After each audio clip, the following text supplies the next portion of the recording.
Check out Paddy Power's new and exclusive Cash Card Plus. Available to use online, at ATMs or even down the local. Paddy Power, you beauty. Welcome along to the Racing Post Weekend Postcast. I'm Bruce Millington. I'm joined this week by Paul Keeley and David Jennings, as well as from Paddy Power, Rob Catterson. Later on in the show, we're going to have a little taster of Royal Ascot. We shall get the lads' best bets. But before that, we're going to focus on the weekend, which may not be high on quality, but is hopefully high on punting opportunities to give us the best chance of getting some ammo for the big week, which obviously runs from Tuesday to Saturday all next week. And we will have daily postcasts. So do please join us there. The TV action comes from York, from Musselburgh and from Sandown. But there's also a million meetings elsewhere. And then on Sunday, we've got the Munster Oaks at Cork and the French Oaks at Chantilly. So hopefully the chaps have got all the winners there. But first of all, I've got to say, lads, I'm absolutely reeling this morning from a blistering attack by no less than Lizzie Kelly, who's taken issue with my piece about dress codes at racing. And she thinks that people should dress up. I took the view that if you want to dress up, you can. If you don't want to, perhaps it's not mandatory. Where do you stand, Kills? What do you like to eat? Yeah, I don't see the point of it. You know me. I mean, I get a bollocking all the time for not wearing a tie at plenty of dues we go to. I don't see the point in it. I just don't get it.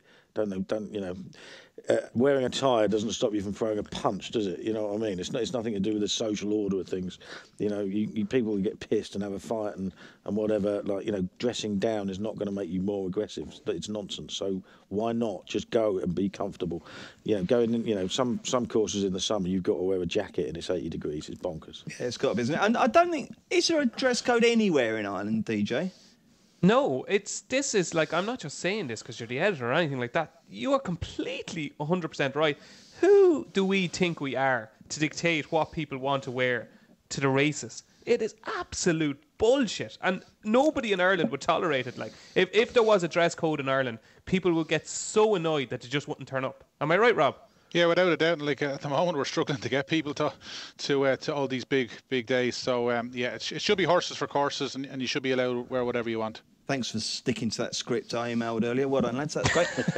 Right, we'll kick off with the 150 at York on Saturday, the Queen Mother's Cup handicap for lady amateur riders. So, Rob Catson, how do you Paddy Power about on this one, please? Right, it's the first of our big money back races as well. If the favourite wins, it'll be money back in the next three home. Charismatic Man for Rafe Beckett and Lisa O'Neill's the 4-1 favourite. 5-1 Master Paver, 11-2 Mukayam. It's 7 Zazari, 15-2 Purple Rock, 10's Corton Lad and Chancery, 12's Bar.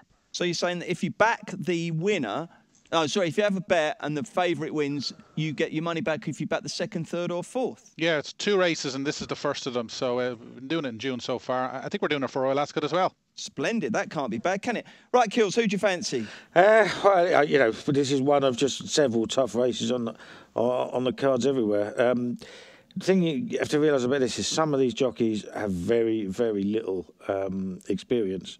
Now, Emily Easterby won the race last year. It was only her 9th ride. That was the first ever win. So it can be done. The one I like the most had a more experienced jockey is Chancery, because he's got so much good York form. He's tumbled down the handicap. He's about 16 pound lower than he was this time last year, and he's been running well. What do you know about Miss Carly Scott? About Miss Carly Scott claiming 6, other than I think she's with David O'Mara, judging by her Twitter account.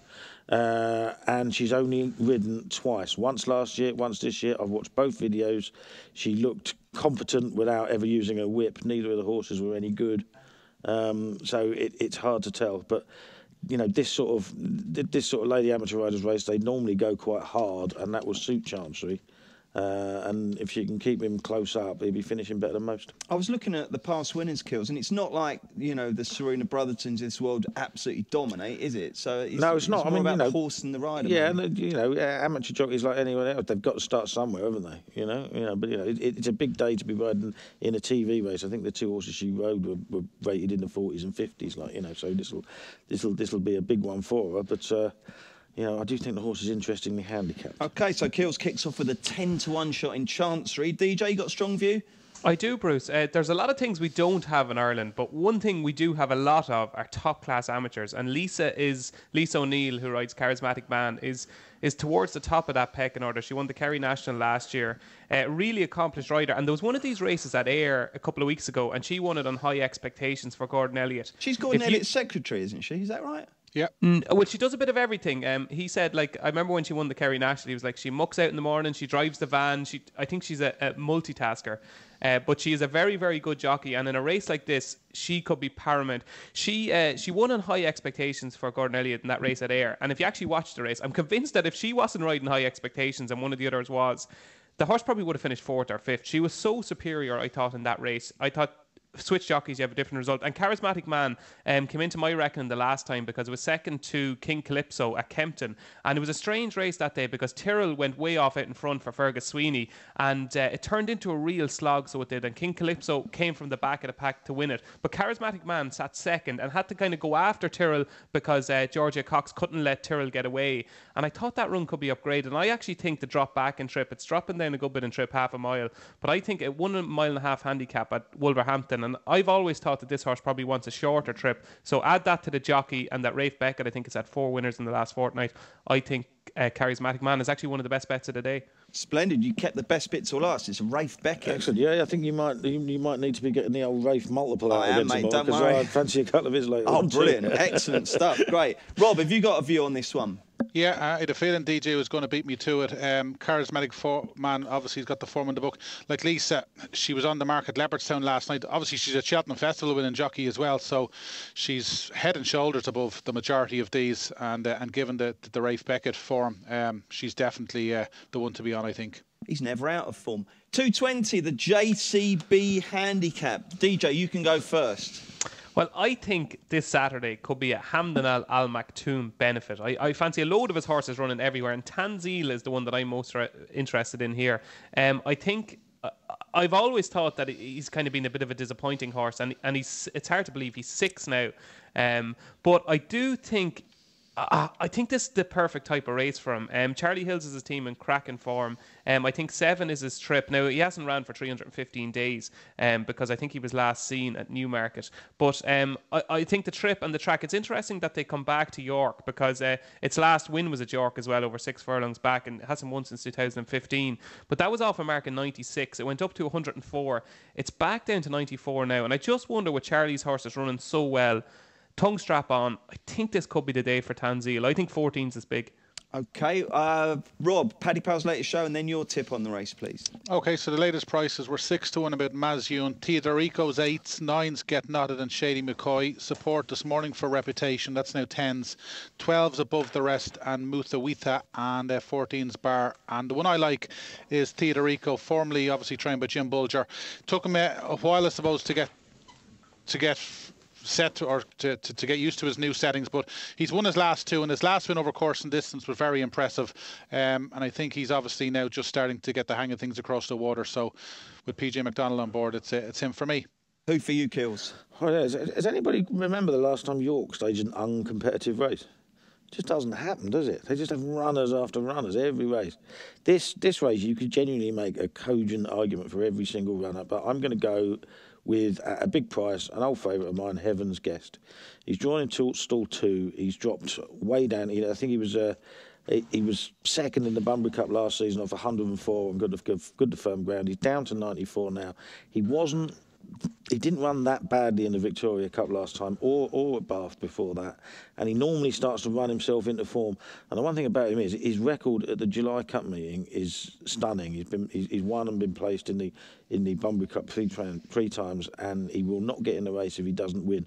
Now, obviously, that doesn't mean he will win, but he is the sort of horse that keeps running himself into form, and at 20 to 1, I'll take a chance. Can anyone remember a race in which Heaven's Guest ran and Paul Keeley didn't back it? Your loyalty. There's quite a few, you know. I've backed him virtually every time he's won, though, so he owes me nothing. Okay, I bet you've backed all the runners in the 255 Kills, the Best Western Hotels Ganton Stakes. Several times, loads of cliff horses in here, and again, it's just ridiculously competitive. I was looking at Gabriel. Obviously, I backed Gabriel on Derby Day, and he looked like he was going to get that group race win, and he just couldn't quite make it up. Mondi Elise just looks like he's starting to come back to form. Sparkplug's in good form. But I just wonder whether this Rafe Beckett horse, Golden Stunner, I mean, she won so easily last time. If she gets a free on the lead again, she likes the fast ground. I think she's a fair price. What's she around 8 or 9 to 1? Rob? Yeah, she's 9s, yeah. Yeah, I think 9 to 1's a fair price about her. It's going to be a Rafe benefit tomorrow. What's the latest betting then on this race, Rob Catterson? Right. We make Sparkplug the 4 to 1 favourite. It's 9 to 2 Thickery at 5's Gabriel and Mondelez, 7's Cafu Semimi, 8's Arabian Hope, and 9's Pulse Horse Golden Stunner. And who do you like, Rob? Yeah, I like Thickery at. Obviously, he disappointed on his recent start. His only run this year, but you go back to his form last year. He's definitely the horse to beat here. Like second to Ribchester in the Jersey. He followed up in a Group 3 at Goodwood. Albeit he's a horse that has disappointed and he's expected to go better. But I think if you forgive him his run at York back in May, he's definitely the one to be on here. David Jennings, I think you might echo that, given that you think it's going to be a Hampden benefit day. Absolutely, yeah, and I fancy him in the next race as well. Thickeryat is, I think he's the one with most scope for improvement. Like, if you go through it, I know Paul said about Golden Stunner, he's only a 4-year-old, but I'd just be worried about that race at York last time because Firmament was second, and Firmament ran a bit of a shocker, I thought, at Leopardstown last night. So I'd just be a little bit worried if Golden Stunner is good enough. I think Thickeryat can run to a level of about 112, and I think it'll be just about good enough. Like, you have to remember that Thickeryat started 7 to 4 favour for the Celebration Mile. That was won by Lightning Spear. Arad was third. Now, it was disappointing. I think it was near enough last. Then I think it did finish last of the 5 runners. But I just thought it would come on a ton for its return in May. And yeah, as I said, I think it's the one. It's only 4. I think there could be a little bit more improvement to come from Thickeryat. Okay, 3:30. The other race that we're looking at today is the Catherine Kinloch Paver Memorial Macmillan Charity Handicap, and Macmillan do a fantastic job there. Charity day tomorrow. Hopefully a huge crowd will give generously when everyone's out there shaking the buckets. Keels, if anyone's got a few quid in their pocket after this race to make a charitable donation, who will it be by backing? Yeah, but it's a good race. This is, Twilight Sun won it a couple of years ago. Mr. Lupton beat Dancing Star last year. Dancing Star went on to win the Stewards Cup. I'm struggling to see where the absolute top-class horse is in here, but I really did like the way Munro run last time. It's done a lot of running on the all-weather, won 3 of its last 4 on the all-weather, and then it went to Chester, drawn stall 10, had absolutely nowhere to go, and almost got up and won. I think it can be marked up quite dramatically for that run. And again, it's another Rafe. I think it'd go well at a double-figure price. Go on the Rafe. This is going to be fantastic tomorrow. Rob, give us some latest betting from Paddy Power on the 3:30. Okay, so I presume DJ's liking the favourite. XTR's 4 to 1. It's 6's Daniel's Flyer, 15 to 2 Perfect Angel, 8's Golden Apollo and Carlton Frankie, and 12's Bar. Okay, and Rob, who'd you like? Yeah, the horse I haven't mentioned him, it's Codaline. He's pretty unexposed for I think a horse that they think quite a bit of. He's only had the 5 runs. I remember when he won at Windsor on a Monday night at July last year, they were raving about him, and he's run in 3 listed races since, and he hasn't managed to win. But I think that the best days are still very much ahead of this lad. He was 20s last night, and he's only 14s. There's been a few quid this morning for this lad, and at a big price, I think he could cause a shock. Continuing our occasional series of music puns that go straight over Kills' head. Rob's got high hopes for Codaline. You got it, yeah? I love that one. It's a good song, that, isn't it? So you like XTR here, do you, DJ? Of the 76 Hampden and McToon horses that I fancied on Saturday, XTR is top of the list. How this horse managed to win last time was quite remarkable, really, because the race didn't go to plan really at all, and then it was kind of, it had nowhere to go. Sylvester de Souza rode him, and had nowhere to go. Kind of got a bad old thump, I thought, a furlong out, and got back up to win on the line. It was hammered in the market that day. It was a much bigger price in the morning. Was backed into 3 to 1 favourite. Keels was saying he doesn't know where the kind of top class horse is. This is where it is. This is a group horse in the handicap. I think he's very good. And even if you go back to its form, like it was second to Battered on its debut, all the form seems to stack up. And I think he will be rated in the hundreds after this race. Keels, do you want to jump in there? You haven't had a good old scrap with DJ. No. It's a lightly race horse and could improve. I just didn't get the feeling that there was a really top class horse in this race this year. I might be wrong. Okay, competition time every week. we give listeners and viewers a chance to win a free £25 or €25 bet, courtesy of our sponsors, Paddy Power. All you have to do is answer a simple question and tweet your answer using the hashtag Postcast. Monday's question was, who is favourite with Paddy Power for the Queen Anne Stakes? The answer, of course, Ribchester, and the winning entry was sent in by Sebastian Moriarty from Dublin. Well done, Sebastian. Your free bet will be credited to your Paddy Power account. Introducing Paddy Power's Hot Trot Jackpot, their new free-to-enter horse racing competition. Every Saturday, pick 5 horses in a free Lucky 31 bet for your chance to win the guaranteed £10,000 jackpot. T&Cs apply. 18+. BeGambleAware.org. Let's turn our attention now north of the border to David Jennings. What's that course where we're racing? Oh, yeah, I was waiting for this to come. I've been practicing this at Musselburgh. Musselburgh, good. Oh, no. Excellent, Yeah. well done. You've got the hang of that one. And there's 2 televised races there at 2:05. It's the William Hill Tartan Trophy Consolation Race. Handicap, 15 runners, boo. Hopefully Paddy Power paying 4 places. Rob, any chance? We sure are. Well done. That's what we like to hear. Good, excellent. Right, let's get a show of betting. Right, so it's 5-1 Rashik, the top weight. That's the horse we make favourite. 7-1 Zach Brown. 8's Accessible. It's 10's Show Daisy. 11-1 Fast Track. 12's Orient Class and Straightforward. And 14's Bar. Take it away, Paul Keeley. Yeah, I like Zach Brown here quite a lot. He's a horse that's come back to form this season. Very, very good horse on the all-weather. You know, almost up to a 100 rating, and he's much lower on turf for good reason. His form isn't as good on turf, but he won at Goodwood last time, and he beat Pettockside, and the pair were nearly 4 lengths clear of the rest.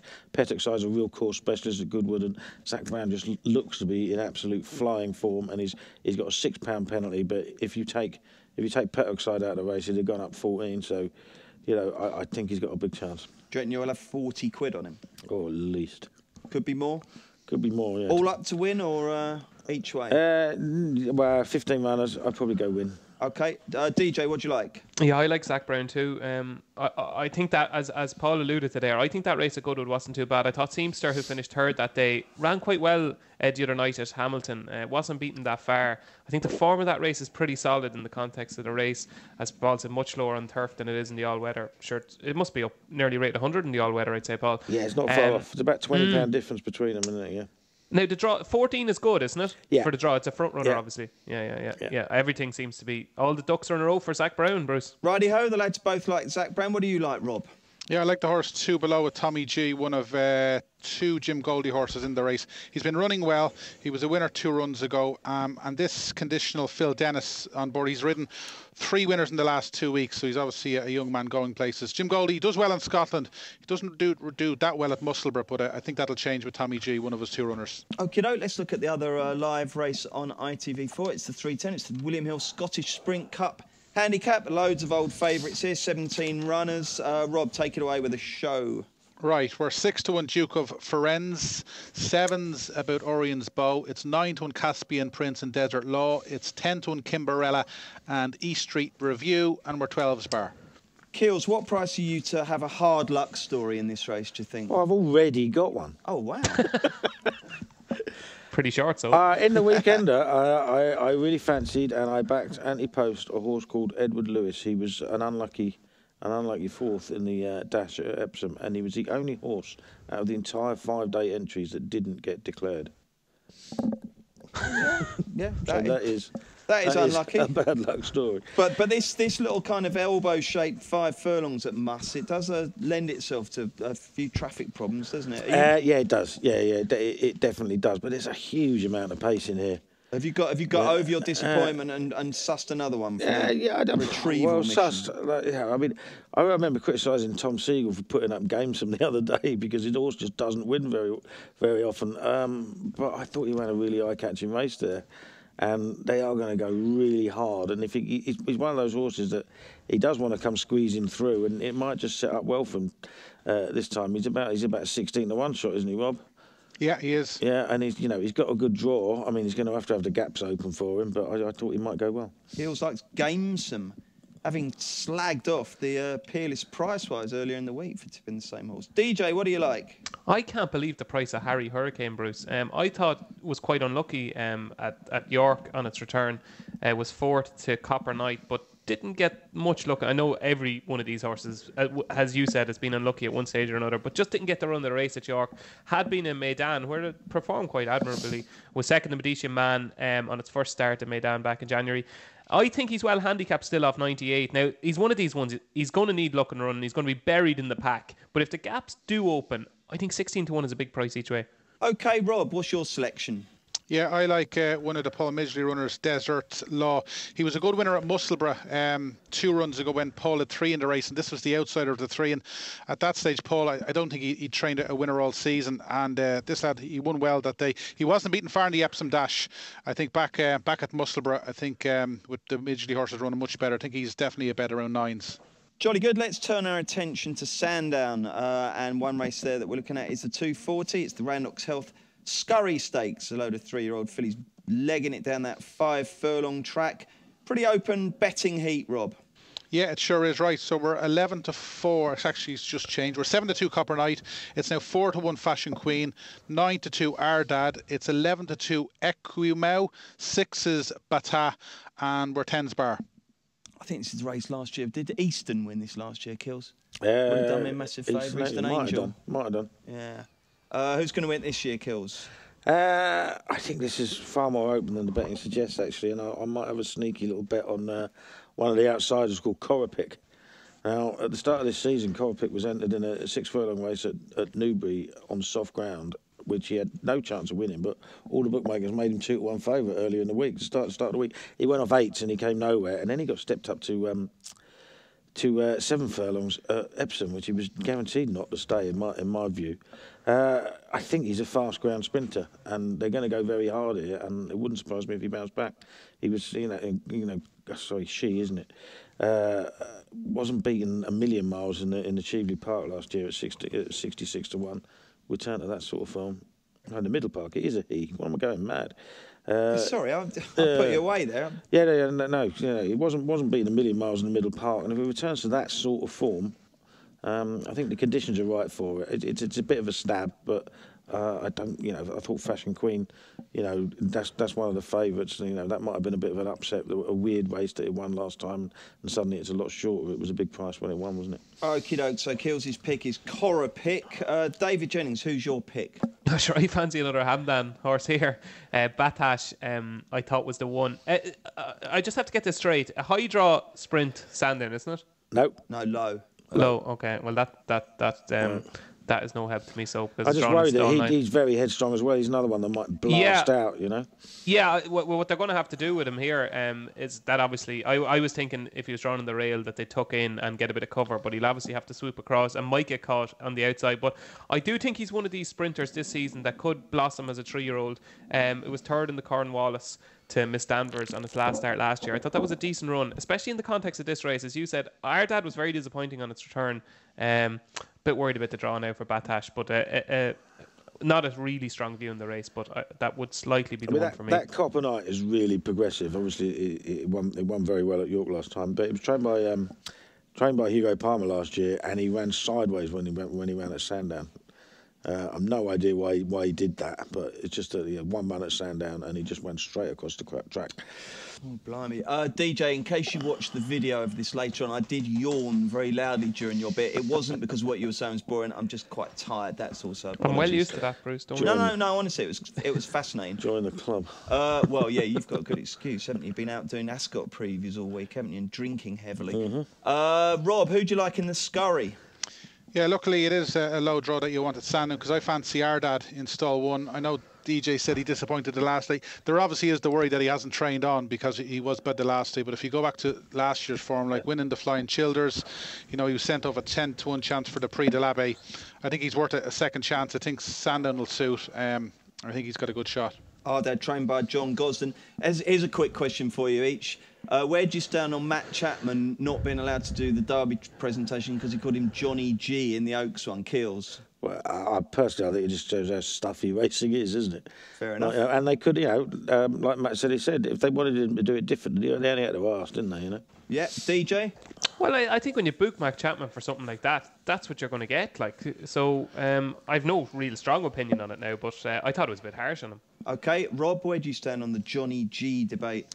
Yeah, I think it should have been handled better. As Paul said, they probably just maybe taken him aside and said, listen, Matt, this is how we want it done, and do that tomorrow, but they didn't. Okie dokes. Anything else that anyone likes on Saturday that isn't your nap, but you think that viewers and listeners should know about? Kills, we'll start with you. Yeah, 350 Sandown. Sir Roderick, it just goes really, really well at Sandown. Back in a bit of form last time, and I think they go close. Okay, David, how many have you got? I just have one. I've kind of 1.5, if that makes sense. Yeah, no, it doesn't. I'm going to go away. Sorry, away you go, not go away. Time for another couple of yawns. In the 4:15 at Downpatrick, I think What's the Plot is still quite well handicapped for Arthur Moore. Dunamyler takes off £3. It's gone up £7 for winning at Ballinrobe, but it was very keen that day. It didn't jump particularly well and still won by 3 lengths. And Ballinrobe and Downpatrick would be reasonably similar, tight, horrible right-handed track. So I think What's the Plot is very interesting in that 4:15 at Downpatrick. But my half a one is because if people are listening on Saturday, this horse will have ran. But can I give one tonight at a huge price that I actually think will win? Yeah, of course you can. Okay, in the 6:40 at Fairyhouse, number 6, Anna May Wong, trained by Andy Oliver, ridden by Conor King. It's 16-1 at the moment. My guess is that it will go off at about 6-1. Back over 6, drawn and stalled 3, was rated 80 last year, down to 64. Real eye-catching runners to return at Fairyhouse, just got tired inside the final furlong. It's a desperate race, and she's a pretty good filly off 64. Give us the name and the race again, DJ. So 6:40 Fairyhouse, Friday night, Anna May Wong, 16-1. Okay, Rob, anything you'd like to flag up that isn't your nap? Yeah, there's one at York in the 4:40, the maiden. Richard Fahey has won 2 of the last 4, and he introduces a horse called Knowing Glance. I'd say it's going to be well backed, and I'd say it'll win. Okay, let's get the naps. This will not be beaten. Rob Catterson, you're going first. Right, and this lad must be a certainty. 3:40 at Downpatrick, handicap hurdle. First run for William Mullins. It's the only ride that Ruby has on the card. Ben Button, formerly trained by Philip Rothwell. I think Ruby going to Downpatrick on a Saturday for one ride. This lad will be 3-1 possibly tonight. I'd say get on. He'll go off ridiculously short. He must be a good thing if Ruby's gone up there for one ride. Superb. That's how we like our tips delivered, Rob. Well played. Good luck with that one. DJ, who do you like? XTR 3:30 York. Okay, and Kills? Yeah, 205 Musselburgh, Zach Brown. Zach Brown. Okay, we will look at Sunday in just a mo. Introducing Paddy Power's Hot Trot Jackpot, their new free-to-enter horse racing competition. Every Saturday, pick 5 horses in a free Lucky 31 bet for your chance to win the guaranteed £10,000 jackpot. T&Cs apply. 18+. BeGambleAware.org. Hi there, Bruce Millington, Paul Keeley, David Jennings and Paddy Power's Rob Catterson looking ahead to Sunday's action. And there's 2 Oakses, one at Cork and one at Shanty. Let's do the Cork one first. 350, it's the Munster Oaks. It's a Group 3. And David Jennings, take it away. Who's going to win? Yeah, it's one of these races where there's ifs and buts about a lot in the race. I thought Red Stars had a small chance, but then Declan McDonough is riding Bengala. What I thought on entries would have been the second string of John Ox's, but it's quite interesting that he does ride her because she was a pretty decent. She beat Aurora Butterfly in a maiden at Leopardstown, and then went to a listed race at Navan where she was third to Vosphorus Marina, who has since franked the form, and Pocket Full of Dreams was second, and it looks like it wasn't that bad of a race. I thought because Declan was riding her, she was interesting and it's obviously able to perform to a high level. The obvious one is Glamorous Approach, who's probably going to be a short price here. Rated 103, beat Laganor, my beloved Laganor, last weekend at the Curragh and is improving rapidly. Will be a short price, so my advice would be potentially to back Bengala without Glamorous Approach. Okay, and I must correct myself. It's the 320, the Munster Oaks, not the 350. Rob, have you got a view on the Munster Oaks? Yeah, as DJ said, it's a fairly competitive Group 3 without any star in the making. Dermot Well had a few entries for this, and he's got a good record. And I think that the fact that he solely relies on C Swift, who was second to somehow with Goran back in April, I think that could be a tip in itself. If you go back through her form, she's fairly consistent, and I think given that she's likely to improve quite a bit from her first run of the season, I think C Swift is the most likely winner. Okay, let's do the 350 at Cork. It's the Cork Derby. It's a handicap. DJ, have you had a good study up of this one? I have, yeah. it's I mean, there's only 11 runners, which is kind of strange considering all the flat trainers are giving out stink that there's not enough flat racing for them in Ireland, and yet you have only 11 runners in the Premier Handicap on good ground, so it's a little bit of a contradiction. I'm going to chance Le Vagabond for Eddie O'Grady. I just think it ran really, really well at Cork on its last flat start. It was just beaten a neck by Rakonga off 93. Should have won that day. Actually, should have won that day. I thought it was the best horse in the race. Has since ran twice over hurdles and been a little bit disappointing. But it seems to be that he's just a far better horse in the flat, even though he's quite a good jumper. So that makes no sense. But this is the type of race that he blossoms in. He's an improving flat horse. Chris Hayes is in good form. I'd imagine this has been the plan for a while. So I'm going to go for Le Vagabond. Le Vagabond in the 350 at Cork. Rob, do you want to fancy a little crack at the Cork Derby? Yeah, I suppose the obvious one on form is Mawani. Hard to believe Ger Lyons could get so much improvement out of a horse formerly trained by Sir Michael Stout, but the change of scenery has obviously done the trick. He's 2 from 2. He was a really good winner at the Curragh back in May, and they've kept him for this. So Mawani to complete the hat-trick. Keels, anything from Doncaster or Salisbury on the Sunday for you? Yeah, one of Donny, 4 o'clock, Dugan in the 6 furlong sprint. He's probably better known as an all-weather horse, but he ran one of his best races last season. Went 4th in the Big Phil handicap there. He's off the same mark. I think he's going to run a big race with David Egan taking off £5. We got the listed Cathedral Stakes at Salisbury at 3:45. Mr. Lupton is likely to be a very short price favourite. He's run 3 very good races so far this season, but he didn't hold his form last year. So I'd just be worrying if he's very, very short, he might be worth taking him on. I think Stellata has been running far better than her form figures. She's not really in the same class, especially given the weights, but might go well at a big price. OK, and back to the Emerald Isle, because we've got, as well as the Cork undercard, we've got Downpatrick. DJ, anything else? Just one thing at Cork, Bruce, in the 220, I'm not just going to give you the winner, I'm going to give you the forecast. Magic Bear, filly for Eddie Lynham, is improving rapidly, gone up £10 for winning at Navan, but could develop into a group sprinter. I think Eddie thinks she's pretty good. She beat Jeannie Child at Navan last time in a handicap, and I think those two will finish first and second again. Magic Bear to beat Jeannie Child in the 220 at Cork. And Downpatrick, not like, it's very strange to have a double meeting at Downpatrick at the weekend. Not something, I think it's their first ever 2-day meeting. Lovely track. Richard Little does a terrific job up there. And the horse that I fancy most is Jack Slade in the 405, the beginner's chase. Has been up there a couple of times. Likes these type of tracks. I thought it ran well when second to 8 till late at Clonmel, and that it would be the one for me. Jack Slade in the 405. I think it was Downpatrick where once, I think they called a 3:30 p.m. inspection on Christmas Day for Boxing Day. And all the lads in the office were absolutely up in arms because, I mean, you know, Christmas Day, we like to get in, get it done and get out.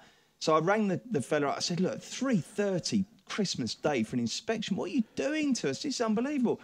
And he said, he goes, I only said 3:30 because I'm visiting my sister nearby at that time. And so I thought, I said, no, can you bring it forward? And he goes, yeah, of course I can. So it was absolutely brilliant.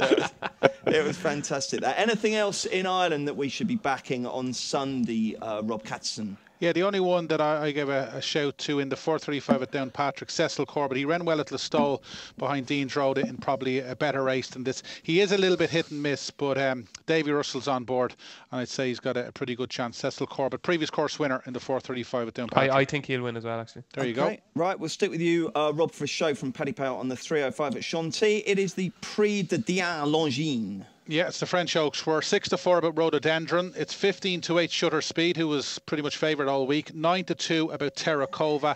It's 14 Senga, Monroe Bay, Kite Surf, and On the Moon again, and 20s Bar. What a race this looks like, Kills, doesn't it? Yeah, absolutely, yeah. Shutter Speed has been favourite all week, but then they supplemented Rhododendron. Shutter Speed will have to be better, even better than she looked to beat Rhododendron, I think. She would have been very close to Winter in the 1,000 guineas. I'm not sure she would have won. Probably didn't quite get home, but that was still a very, very good Oaks, very good Oaks winner anyway. Miles clear of the rest. If she hasn't felt the effects of those 2 runs, she's got to go. She's got to win. Right. Okay. DJ, what do you think will happen? This is a really interesting argument, or I suppose case, because you've got a filly in Shutter Speed who, the minute she won at York, John Gosling said, right, We're going to France. That's it. This is the race for her. We're not going to Epsom. So she's been trained for the minute for this race. And then you've got Rhododendron, who obviously ran and had a grueler in the Oaks. So you have to kind of weigh up how much of significance is that one filly has been trained for the race, the other filly, it's an afterthought. Now, Aidan is a genius, and these fillies seem to be able to run every single day and run better the next day than it did the day before. So it's really interesting. I think Shutter Speed will probably win. Would I be shocked if Rhododendron won? Absolutely not. So that's just a watch race rather than a bet race for me. Where was the bit of the argument that you said was interesting? Rob, what do you fancy? Yeah, I sort of hear what DJ's saying, like Rhododendron. Yeah, because it was an interesting point. That's why. It was very interesting. Captivating. Yeah. Like she's obviously a brilliant filly, but she's had two hard luck stories. I wouldn't say hard luck stories. Obviously, Newmarket was hard luck, and she obviously didn't get home in Epsom. And you just wonder now, is she as good as they all say? Listen, Sunday is going to tell us that. Shutter Speed coming from a Group 3 win. I don't know. The two of them could be worth taking on. And Kite Surfer Godolphin, she comes in on the back of a Group 3 winning over a mile and a half at Sean T. Stepping back and trip won't bother her. I just think at an each way price. I think there could be a turn up here, and maybe Kite Surfer, the boys in blue, might be the one. What price is Kite Surfer? 14s. Wow. Okay, Royal Ascot then. Excited, Kills? Yeah, definitely. Fully sorted for knowledge. So you've been doing the... Because it used to just be Cheltenham preview nights, but now it's Royal Ascot preview nights as well, isn't there? Yeah, exactly. Yeah, I've done a couple. I did one on Wednesday afternoon, which was extraordinarily boozy. Yeah. What was the best? So much so that it was actually... yeah, it was Wednesday afternoon, yeah. So I did one last night. I can barely remember. What time did you have your first drink on Wednesday, and what time did you have your last drink? About 12:30 and about 10 p.m. About 10 p.m. But I must have done 4 bottles of wine. And that was on the back of your boozy weekend in Spain as well, wasn't it? Yeah, exactly. Yeah, a bunch of 50 to 60-year-olds pretending to be 20 to 30. God. What's the best thing you learned that someone else said at the Royal Ascot preview nights? Well, it's funny, not the one I went to, but I got a text this morning saying that Sir Michael Stout was at one last night, and he just said that Mainstream will win the Duke of Edinburgh unless Ryan mucks it up. Wow. So there you go. It's owned by the Queen. It represents some of the hottest handicap form this season because it was third to Frontiersman and Top Tug at Newmarket. So. Okay, right. Now, what I'm going to do with the rest of you guys is, or all three of you rather, I want your best of the shorties, and then we'll go with the best of the long shots. So, best of the shorties. Start with you, DJ. Well, it's not that short, but he's my banker to meet, and I'm really, really keen on the Tin Man in the Diamond Jubilee. I think Fanshawe's horses are running great. The vibes are very good, and it's got the form in the book from winning the champion sprint at Haydock. So he's 8-1. I think that's a cracking price. Okay, I look forward to seeing what your best long shot is when we get to that. We're doing the shorties first, so you go with an 8-1 shot. Okay. You all right there? Can you okay? I thought you were going to get all the short ones first. No, we're going to do the short. Yeah, we're going to do the short ones. My long shot. Shut up! Oh, sorry. We're doing the short ones. And you've come up with an 8-1 shot, all right? I'll make it clear when it's your go to talk next. Rob Catson. So my long... I'm joking. Go Rob, what's your best short one? Yeah, I'll stick to the script, and it's Order of St. George in the Gold Cup. Okay, well done. And Kills?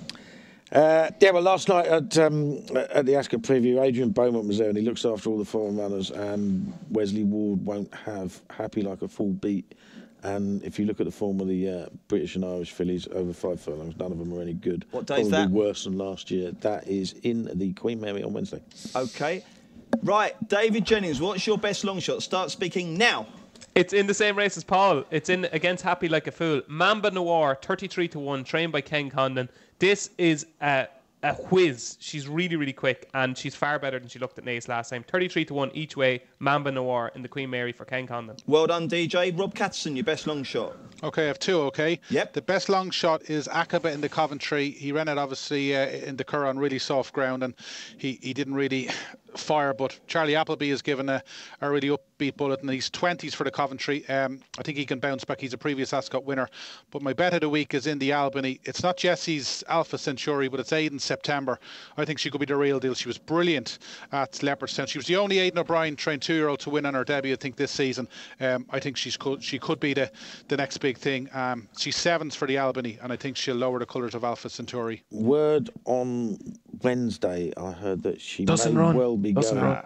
may well be going to the Chesham, and she's the Chesham horse rather than Clemmy. Well, there you go. And she's a bigger price for the Chesham. Yes. Even better. Yes. So your long shot is a bigger price than DJ's short one. Exactly. Okay, Kills, drum roll. What's your best long shot for Royal Ascot? Yeah, there was a race at Epsom the other day, the Woodcote Stakes, in which De Bruyne was absolutely hacked up, and he's now 6-1 favourite for the one of the favourites for the Coventry. And the horse that was second was smashed off the boards, Card Sharp, and he had De Bruyne horse beaten all ends up after 5 furlongs, but just didn't stay. He's come out and bolted up at Beverley again since, and he's 14-1 for the Windsor Castle. I think that's a stupid price. Fair enough. The next thing I'm going to ask you is anyone going to Ascot? Any of you boys coming over? No. And the No, last, I'd love to. Unfortunately, not. No. Yeah, when you get married to Aoife next year, bring her over and treat her to a lovely day at Royal Ascot. DJ, I've got one more question for you. Do you remember the Jim Bolger 2-year-old that bolted up? I think it was in the first race last Saturday that Justin gave a positive word to. What's it called? Dangerously something, or what's it called? It is called. Hold on. I actually. It's got quite a sort of long name, isn't it? Yeah, it's Oh, Jesus Christ. Hold on, ask somebody else a question there. It's on the tip of my tongue. It's a long name. It's like... Is it coming over to Royal Ascot? I have it.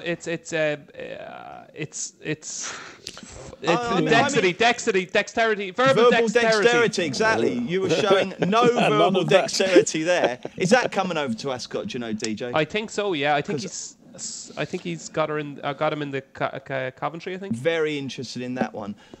Kills, weekend plans. I'm going to just prep for Royal Ascot, basically. Just both study? days, yeah. Study, get some pages ahead so we're nicer ahead, and yeah, basically that's all. Units of alcohol consumed? 0. I shall not drink now until probably the Saturday of Royal Ascot. Okay. DJ, what's your weekend plans? You got a game of Gaelic football? No, I'm going to make up for Paul here in the drinking front. I have another wedding to go to tomorrow. How was last week's one? Was I at a wedding last week? No, it was. No. I think it was Frank who was at a wedding. Yeah, Frank was at one last week. Yeah, I've got a wedding in Athlone, and you know yourself, Bruce. It's got to the stage now where I have to be taking notes at these weddings. So yeah, I'll be watching on intently to see little clues along the way. Okay, and Rob, what's the weekend hold for you? Yeah, I'm off tomorrow and I'm working Sunday. Yeah, okay. What happens on a day off? Do you have domestic chores, or are you out drinking with all your mates? Usually domestic chores, but I'm playing golf in the morning, and then I'm going to the pub to watch racing, and then I'm going to watch Kildare beat Meath, so it'll be a great day. Oh, great. Yeah, Excellent. yeah. All right, lovely. That sounds like a good day. Okay, chaps, thank you very much indeed. Good luck at Royal Ascot next week, and don't forget, join us all next week. Maddie and the crew are here on Monday to get everyone revved up for Ascot Week, and then we are there live from the course every day, and then next Friday looking ahead to the weekend. So do join us every day next week for more Postcast. Paddy Power stream all UK and Irish racing live on your mobile, tablet or PC. Unlike some other high street bookies, Paddy Power, you beauty!